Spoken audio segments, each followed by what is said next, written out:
Hello दोस्तों। आप सब कैसे हो? मैं आशा करता हूँ कि आप सब ठीक होंगे। आज की इस वीडियो में आपको आचार्य रामचंद्र शुक्ल जी का जीवन परिचय बताऊंगा कि आपको बोर्ड एग्जाम में कैसे लिखना है। जैसे ही बताऊंगा वैसे ही लिख दोगे तो आपका पूरे नंबर मिल जाएंगे। आपको जीवन परिचय ज़्यादा बड़े लिखने की ज़रूरत नहीं है, आप एक पेज में लिख के आ सकते हो। उस आपको पूरे नंबर मिल जाएंगे। चलो बताते हैं कैसे लिखना है जीवन परिचय आपको। आप कॉपी पे डालोगे जीवन परिचय, उसके नीचे लिखोगे आचार्य रामचंद्र शुक्ल। उसके बाद आप कॉपी की एक साइड में संक्षिप्त परिचय करके एक तालिका बना लीजिएगा, जिसमें उनका नाम, पिता का नाम, जन्म, जन्म स्थान, शिक्षा, प्रमुख कृतियाँ, मृत्यु। इतना आप लिख लोगे ना तो इसे देखकर टीचर जो कॉपी चेक करेगा, इसी को ही देख के आपके 5 नंबर पूरे दे देगा। उसको ये सब पढ़ने की ज़रूरत ही नहीं पड़ेगी, मगर इसको भी लिखना पड़ेगा। चलो देख लेते हैं। नाम है आचार्य रामचंद्र शुक्ल, पिता का नाम है चंद्रवली शुक्ल, जन्म हुआ था 1884 ईस्वी में, जन्म स्थान है अगोना बस्ती, शिक्षा इन्होंने इंटरमीडिएट तक की थी, प्रमुख कृतियाँ हैं चिंतामणि विचारविद थी, मृत्यु इनकी 1941 ईस्वी में हुई थी। इतना लिखने के बाद हम आगे बढ़ेंगे।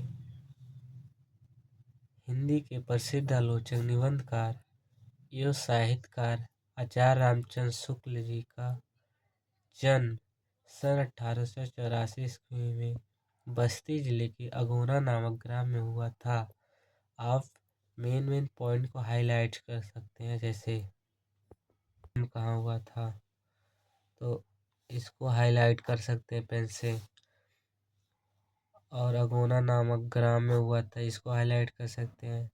आगे देखते हैं। पिता का नाम पंडित चंद्रवली शुक्ल था।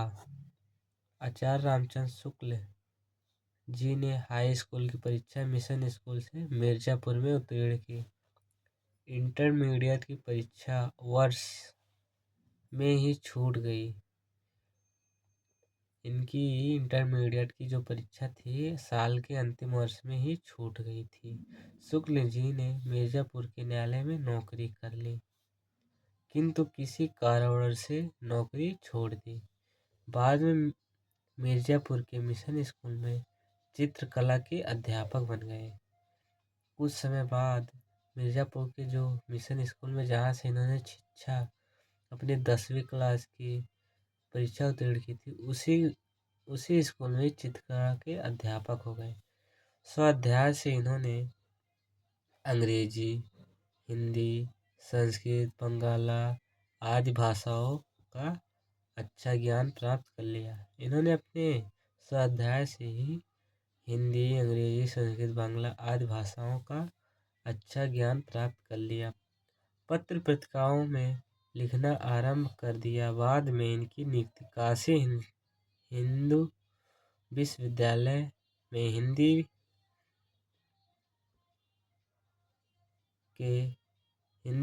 के प्राध्यापक पद पर हो गई। बाबू श्याम सुंदर दास के पश्चात आचार्य रामचंद्र शुक्ल जी हिंदी विभाग के अध्यक्ष बने। इसी पद पर कार्य करते हुए सन 1941 ईस्वी में हिंदी साहित्य का यह आलोचक पंचतंत्र में लीन हो गया। अब इनकी हम लिखेंगे कृतियाँ, डालेंगे हेडिंग कृतियाँ। आचार्य रामचंद्र शुक्ल जी एक अच्छे आलोचक, निबंधकार तथा इतिहासकार थे। इनकी कृतियाँ निम्नलिखित हैं। आपको ज़्यादा लिखने की जरूरत नहीं है, 2-3 लिख दोगे उसी में नंबर आपको मिल जाएंगे पूरे। चिंतामणि भाग 1 भाग 2, विचार विधि, हिंदी साहित्य का इतिहास, रश्मि मानसा, त्रिवेणी आदि। मैं आशा करता हूँ कि आपको ये वीडियो अच्छे से समझ में आ गई होगी। आखिरी तक वीडियो देखने के लिए आपका धन्यवाद दोस्तों। हमारे यूट्यूब चैनल को सब्सक्राइब कर लीजिए। वीडियो अच्छा लगा हो तो लाइक कर दीजिए। धन्यवाद।